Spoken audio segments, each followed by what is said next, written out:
Mensuration की इस practice set की श्रृंखला में आपका स्वागत है। जय हिंद दोस्तों, मैं हूं प्रदीप कुमार और मैं स्वागत करता हूं आप लोगों का अपने YouTube channel learn with Pradeep में।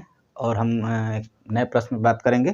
प्रश्न आप लोगों को स्क्रीन पे दिखाई दे रहा होगा। मैं पढ़ रहा हूं प्रश्न को कि दो घनों जिनमें से प्रत्येक घन का आयतन 64 घन सेमी है के संलग्न फलकों को मिलाकर एक ठोस घन बनाया जाता है।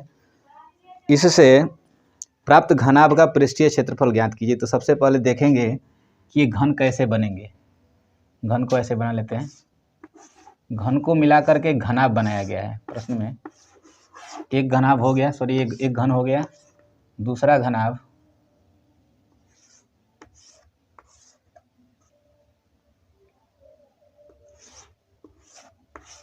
ऐसे है, ये मिला करके ऐसे बनाया गया है। तो इसमें कह रहा है कि प्रत्येक घन का जो आयतन है वो 64 घन सेंटीमीटर है। तो लिखेंगे चूंकि दिया है कि प्रत्येक घन का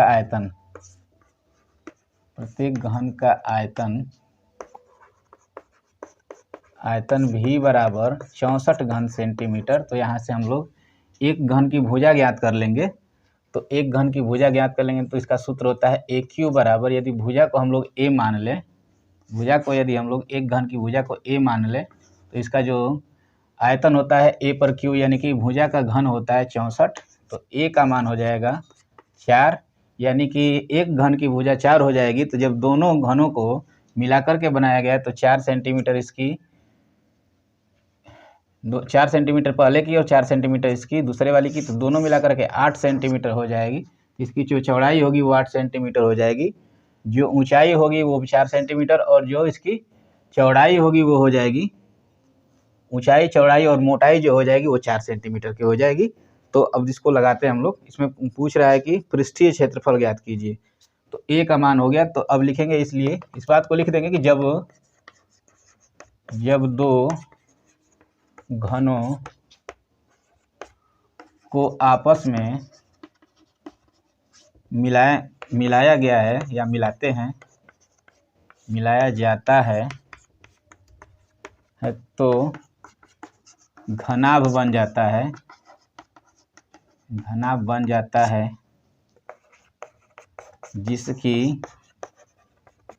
जिसकी लंबाई 8 सेंटीमीटर, चौड़ाई 4 सेंटीमीटर और ऊंचाई 4 सेंटीमीटर हो जाएगी। अब इसका हम लोग पृष्ठीय क्षेत्रफल ज्ञात कर लेंगे। तो इसके पृष्ठीय क्षेत्रफल का सूत्र होता है 2 इंटू कोष्टक में लंबाई चौड़ाई प्लस चौड़ाई ऊंचाई प्लस ऊंचाई चौड़ाई।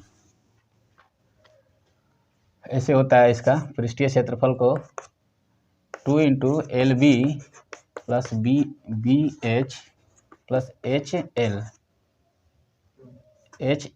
हो जाएगा। ये लंबाई चौड़ाई, बी से ब्रीड्थ मैंने चौड़ाई होता है कि चौड़ाई ऊंचाई को एच हाइट से कहते हैं और ऊंचाई फिर से लंबाई, इसमें रख देंगे, पुट कर देंगे तो एल ये हो जाएगा 8। एल का मान था 8, बी का मान 4 प्लस 4 इंटू इसका ऊंचाई जो हो जाएगी वो 4 हो जाएगी प्लस ये 4 इंटू 8 हो जाएगा। इसी को हम लोग सॉल्व कर देंगे तो ये हो जाएगा 8 चौका 32, 4 चौका 16, 8 चौका 32, 32 32 64 और ये 80 हो जाएगा। 80 2 इंटू 80 यानी कि हो जाएगा 160, 160 सेंटीमीटर स्क्वायर में इसका आंसर हो जाएगा। तो ये रहा वक्रपृष्ठ। जब दो घनों को आपस में मिलाते हैं तो 160 मीटर स्क्वायर हो जाएगा। इसी तरह से एक दूसरा प्रश्न आप लोग को दिखाई दे रहा होगा स्क्रीन पे। मैं पढ़ रहा हूँ प्रश्न को। भुजा 7 सेंटीमीटर वाले एक घनाकार ब्लॉक के ऊपर एक अर्धगोला रखा हुआ है। अर्धगोले का अधिकतम व्यास क्या हो सकता है? इस प्रकार बने ठोस का पृष्ठीय क्षेत्रफल ज्ञात कीजिए। यानी कि एक घनाभ है या घन है, घन के ऊपर एक अर्धगोला रखा हुआ है। जैसे ये पहले चित्र को समझ लेते हैं। ये घन हो गया हमारा, ये ऐसे घन हो गया, इसके ऊपर एक अर्धगोला रखा हुआ है, ऐसे अर्धगोला रखा हुआ है ऐसे।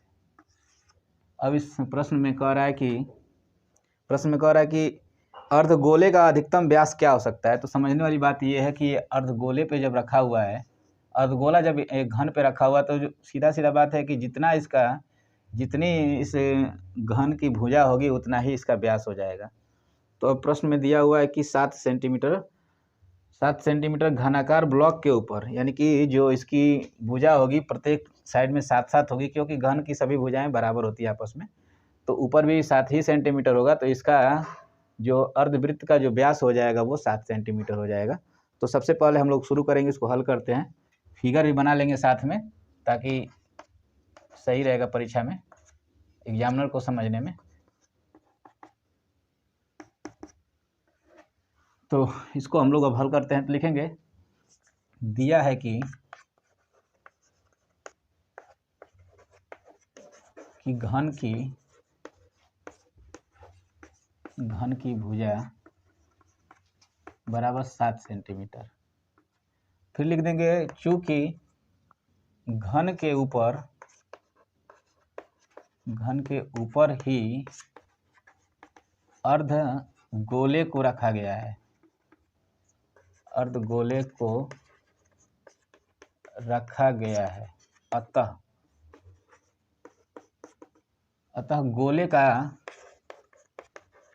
गोले का व्यास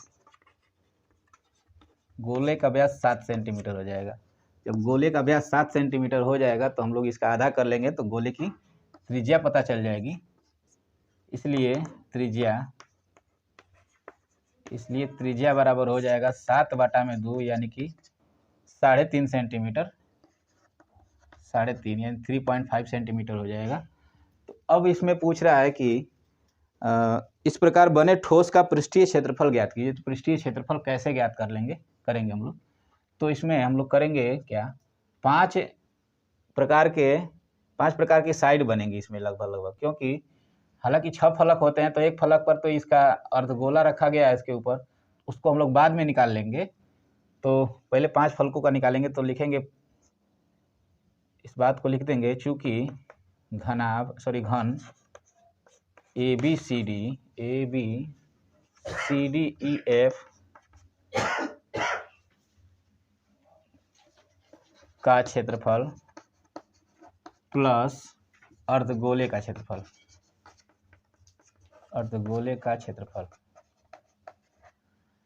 तो 5 भुजाएं हो जाएंगी 5, फिर भुजा का स्क्वायर हो जाएगा, उसके बाद से हो जाएगा 2πr², उसके बाद से फिर कर लेंगे प्लस हो जाएगा भुजा का स्क्वायर। इस फार्मूले को याद रखिएगा, भुजा का स्क्वायर माइनस πr²। इसमें भुजे का स्क्वायर में से हम लोग πr² इसलिए घटा रहे हैं क्योंकि इसका जो क्षेत्रफल होता है, ये भुजा का स्क्वायर एक वर्ग के रूप में हो जा रहा है, इसलिए तो इसका भुजे के स्क्वायर में से हम लोग इतने पार्ट को घटा देंगे जितने पार्ट को ये इस गोले ने कवर कर रखा है। तो गोले के क्षेत्रफल को हटा देंगे, तो जितना बाकी बचेगा, जैसे कि यहाँ पे समझ लीजिए, जैसे इसे रखा गया, अगर इस पे ऐसे रखा गया है, तो इसको जो बाकी चीज़ें बचेंगी साइड में से किनारे, तो वो चीज़ें इसमें से घटा दी जाएंगी, ताकि इसका माने प्योर जो क्षेत्रफल होगा, प्योर जो एरिया होगा, वो निकल जाएगा। तो अब इसको हम लोग सॉल्व करेंगे, आगे देखते हैं।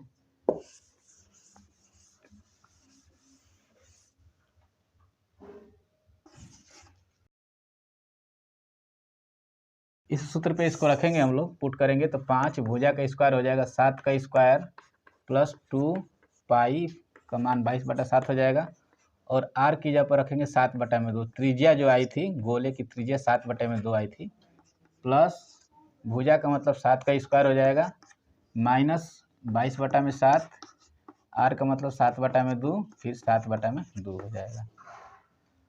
ये हो जाएगा 5 × 49 प्लस 7 से 7 कट गया, 2 से 2 कट गया, और 2 से कट जाएगा ये 11 बार में, तो 11 7 77 77 हो जाएगा, प्लस मझोले कोष्टक में हो जाएगा ये 49, माइनस ये 7 से एक 7 कट गया, 2 से काट देंगे तो एक बार में, 2 से काट देंगे तो ये 11 बार में, तो 11 7 77 बटा में हो जाएगा 2, ये हो जाएगा मझोला कोष्टक।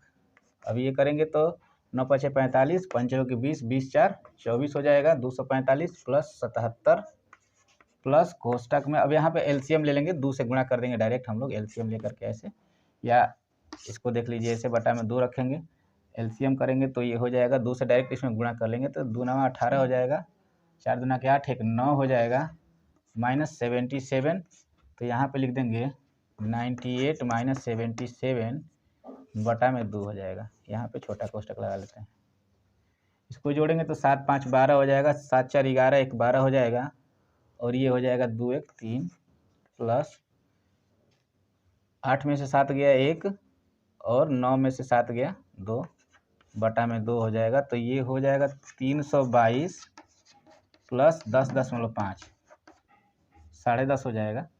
तो इसको करेंगे तो ये हो जाएगा 332.5 सेंटीमीटर स्क्वायर हो जाएगा।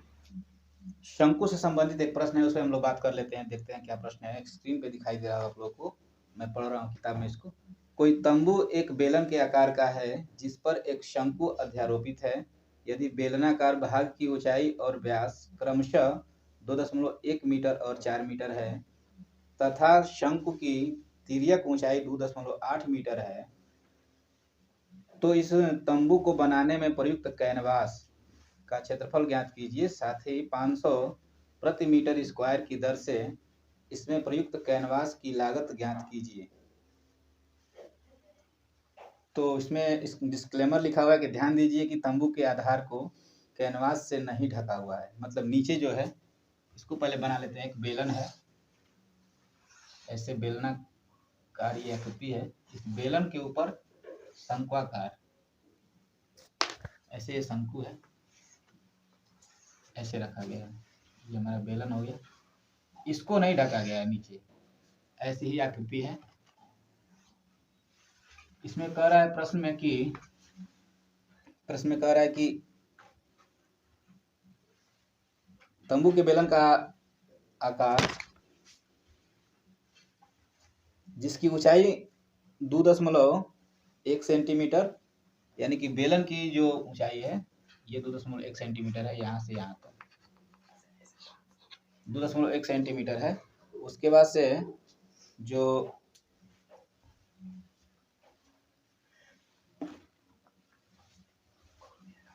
तिरछी ऊंचाई इसका 2.8 सेंटीमीटर हो जाएगा, दिया है प्रश्न में। इसकी त्रिज्या जो दिया हुआ है, व्यास दिया है कि त्रिज्या, व्यास दिया हुआ है, व्यास 4 सेंटीमीटर है, यानी कि हो जाएगा ये 4 सेंटीमीटर, यानी कि 2 सेंटीमीटर 2 सेंटीमीटर। तो इसको हम लोग सॉल्व करते हैं, लिखेंगे क्योंकि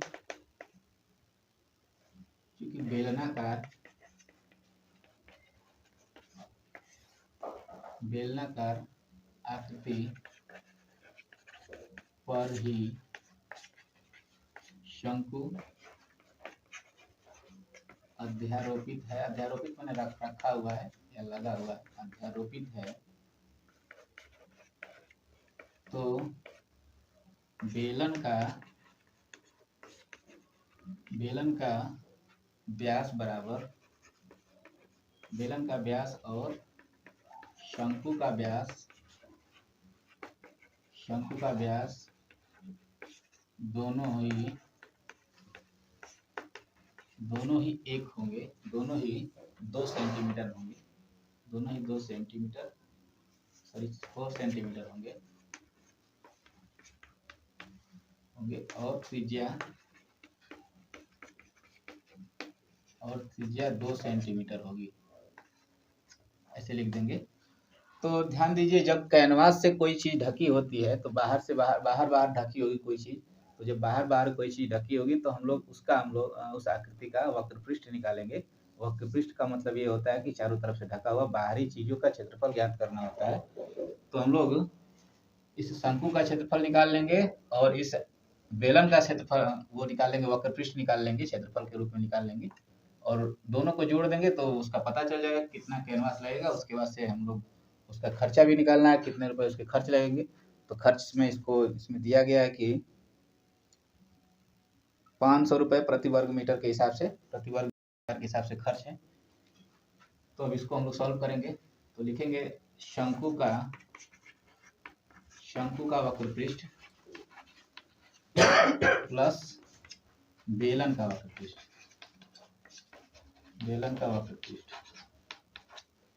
तो शंकु का जो बेलन वक्रपृष्ठ होता है वो पाई-आर-एल होता है, और वक्रपृष्ठ बेलन का जो होता है वो 2 पाई r इंटू एच होता है। इस पे हम लोग पुट कर देंगे। तो पाई को कॉमन कर लेते हैं, पाई को कॉमन कर लेंगे, पाई इंटू आर को कॉमन कर लेते हैं। तो यहाँ से बचेगा एल प्लस एच हो जाएगा, एल प्लस 2h हो जाएगा। तो पाई का मान 22/7, जो आर का मान है वो 2 सेंटीमीटर हो जाएगा। एल का मान जो है तिर्यक ऊंचाई जो है कि ये तिर्यक ऊंचाई होता है, एल स्लांट लाइन जिसको बोलते हैं, 2.8 सेंटीमीटर यानी 2.8 सेंटीमीटर प्लस 2 गुणे एच का जो मान है ऊंचाई, जो कि ऊंचाई प्रश्न में दिया है ऊंचाई 2.1 सेंटीमीटर, ये 2.1 सेंटीमीटर है, ये 2.1 सेंटीमीटर हो जाएगा। इसी को हम लोग हल कर देंगे। तो ये हो जाएगा 22/7, ऊपर लिख लेते हैं।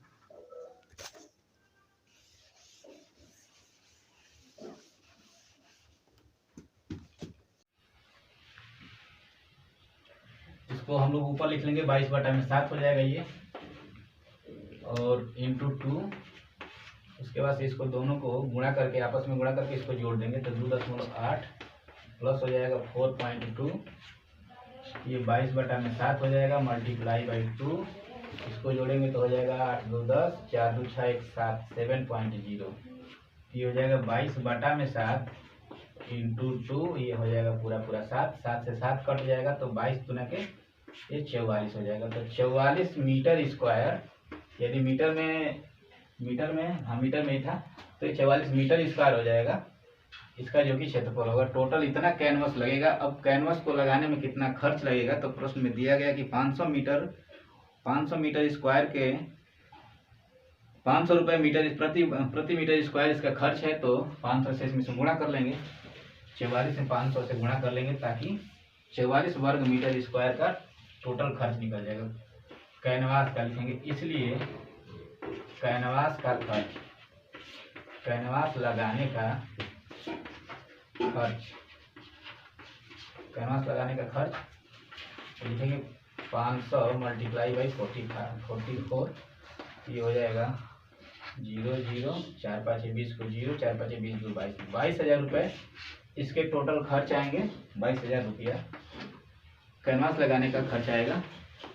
तो आशा करते हैं कि आप लोगों को वीडियो समझ में आया होगा। यदि वीडियो पसंद आए तो वीडियो को लाइक